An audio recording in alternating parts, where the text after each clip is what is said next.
много на всички, най-напред на дамите и господата от Асоциацията на българите в Украйна, на госпожа директорката, на многоуважаваните от мен колеги, учители, преподаватели в училището, в това славно училище, в което се намираме днес.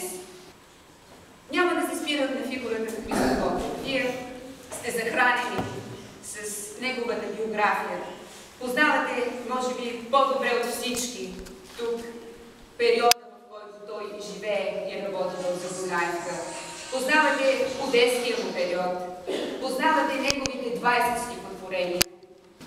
Така че няма да се занимавам дълго, но бих казала, че в България, не само в България, не само в Украйна, но и в цял свят знаят за вашето селище.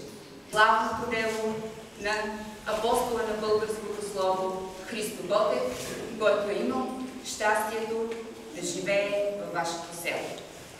На финала бих искала да припомним тези велики думи от неговото стихотворение. То, с който падне в бой за свобода, той не умира. Не го жалеят земя и небо, звяра и природа и певци, песни за него пеят. Вие сте тези, които ще наследите тази памет. Вие сте тези, които ще продължите да пеете песни